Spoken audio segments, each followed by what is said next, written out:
This is a story of acceptance, sportsmanship, and triumph. Judge Memorial girls basketball player Catherine Hunt has Prader-Willi syndrome, a rare genetic disorder that causes mental disabilities. But Catherine hasn't let it slow her down one bit, and last week had the night of her life.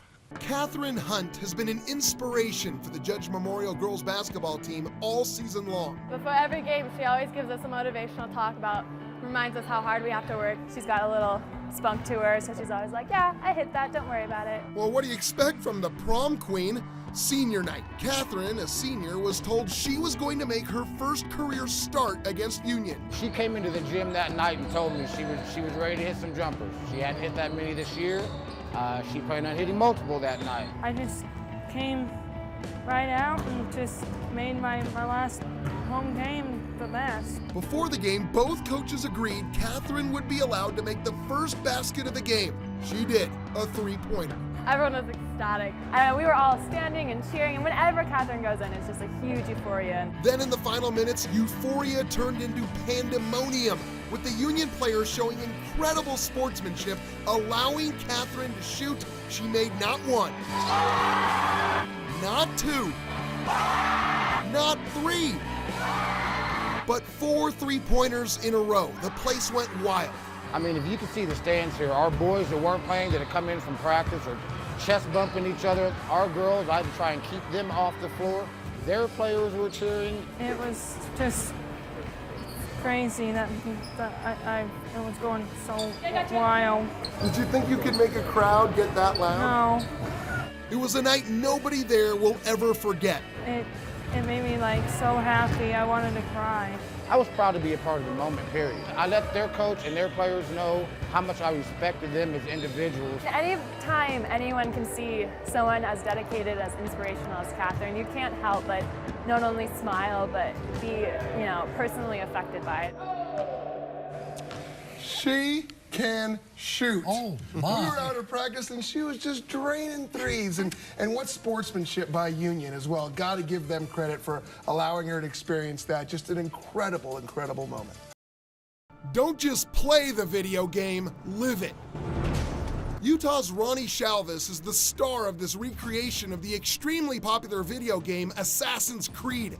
These are not camera tricks. This is Ronnie doing an extreme version of something called parkour or free running. They shot this video guerrilla style through the streets of Salt Lake City. I had no idea that it would get anywhere near 19 million hits, and I get a lot of fan responses who are like, man, you're the real Assassin's Creed, and they want to know how they can join the Brotherhood and things like that. But I know how they move. I know how to train to be like one, but I don't actually assassinate people. I'm actually a pretty nice guy. Good to know. Can you guess his favorite superhero is Spider-Man?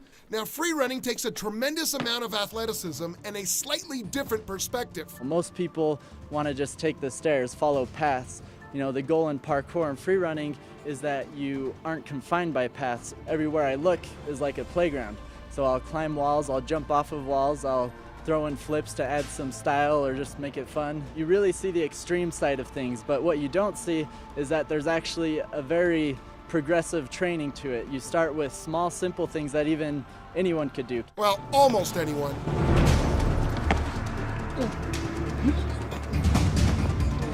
Yeah! If done right, Shalva says free running is safe, and he looks at himself as an inspiration for kids. Kids are grown up just playing video games, and it's so much more fun to do the thing in real life than on a TV screen. So if you see a superhero-like man flying through the air in Salt Lake City, don't be alarmed. It's just Ronnie Shalvis, the real Assassin's Creed. In Salt Lake City, Dana Greene, ABC4 Sports. When he was 3, Randy Foy's father was killed in a motorcycle accident. At 6, his mother, who was caught up in drugs, was kidnapped and murdered. Abandoned, parentless, in the rough streets of Newark, New Jersey, Randy Foy, now living with his grandmother, was forced to grow up faster than any kid should. My grandmother was a recovering drug addict, but she was a strong lady. She did whatever she had to do to help us get by. It was tough, but at the same time, I don't complain about it because it made me who the person I am today. Instead of wallowing in self-pity and turning to a life in the streets, Randy Foye dedicated himself to school and basketball and was on a mission to prove all the doubters in the world wrong. Early on, when I had some setbacks, said, oh, he won't make it out of high school. I graduated high school. When I chose to go to Villanova, they said, oh, he won't make it more than a year. I got my degree there. Every boundary, every, uphill battle, I'm defeating them. Now, there were so many people that helped Randy reach his dream, so when he made it big in the NBA, he decided he had to give something back and started the Randy Foye Foundation for disadvantaged kids. It could be white kids, black kids, Hispanic kids, don't matter. Just want to see them be successful. We make them sign a contract, and the contract is basically saying, that all of these great things that we want you to do and we want you to participate in and be a part of, you have to keep your grades right. Here's something else you should know about Randy Foye. He was born with a condition called situs inversus, where his internal organs are reversed, so his heart is actually on his right side. I figure if my heart is on the right side, it's in the right place. So if it was on the left, it'd probably be in the wrong place, but since it's on the right, it's definitely in the right place. In a soccer stadium far, far away, actually Sandy, Utah, there was a soccer team that held a promotion for the greatest science fiction movie of all time. That team was Real Salt Lake, and that movie was Space Jam. No, I mean Star Wars on May 4th. May the 4th be with you. I actually was a huge Star Wars fan growing up. What was your favorite Star Wars movie? You know what? Probably Return of the Jedi. It'd probably have to be Empire. The original? Favorite characters? I've got to go with Solo. Everyone's got a little space pirate in him. Great kid, don't get cocky. RSL released a picture of the coaching staff dressed up as characters, including Jason Christ as Luke Skywalker and Jeff Cassar as Chewbacca. You give us a Chewbacca? Then, of course, there's the obvious Garth Lagerwey, Darth Vader comparison. It's come up a dozen times this week, every day. That is evil. That is evil. And yes, you can use the Force in soccer. I do try to channel the Force now and again, just to feel it, when we're down a goal, we really need something, you just need to bring out the Force. Now, the actual Real Salt Lake press release says fans will not be allowed to bring weapons of any kind into Rio Tinto Stadium for the game. That means no lightsabers, blasters, or any other Star Wars-related weapons. Well, I'm not in the game. Sebastian Velasquez, I am your father.